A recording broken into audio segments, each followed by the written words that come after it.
Meantime, as President Trump puts maximum pressure on the Iranian regime, his allies on Capitol Hill met with representatives from the Iranian Resistance. One America's John Hines spoke to some of the president's allies on Capitol Hill and has this story.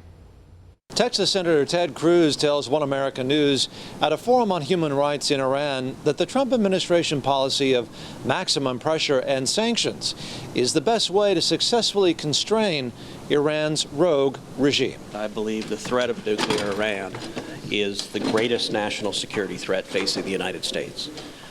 Iran also remains the world's leading state sponsor of terrorism and the most important national security victory under the Trump administration has been pulling out of the Iran deal. But we need to continue imposing maximum pressure. The president rightly has said our policy is maximum pressure, and I'm going to continue urging for that pressure to be exactly that, to constrain. Iran has led the Ayatollah Khamenei chants death to America. Maximum pressure and sanctions against a regime that chants death to America, says Cruz, who addressed a Capitol Hill forum hosted by the National Iranian American Council, a nonprofit dedicated to strengthening the voice of Iranian Americans. And lawmakers on Capitol Hill are hearing that voice, says another speaker at the forum, Arkansas Senator John Boozman. Well, I was just telling them how important it is for them to be active, to be on the Hill, talking to staff and members of Congress, talking about the importance of us continuing to put pressure on Iran. These are people that have friends and family still in the country. Nobody knows better than they.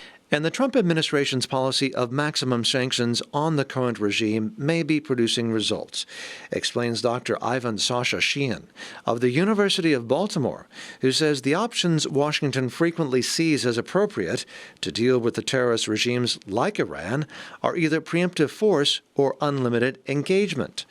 But in the context of Iran and the Trump administration, Sheehan sees a third path. We do have a decades-old Iranian opposition movement that is highly organized, and I believe that they're more than capable of leading the next Iranian revolution and seeking the change. Do you see that as imminent? Is it happening now? Are we actually watching it? There's no question we're seeing it since at least 2018, even the end of 2017. So the revolution, I would say, is already underway. John Hines, One America News, Washington. Want to see more videos like this? Click on the link below and subscribe to One America News on YouTube. And call your cable provider and kindly demand that One America News is added to your lineup. Call and subscribe today.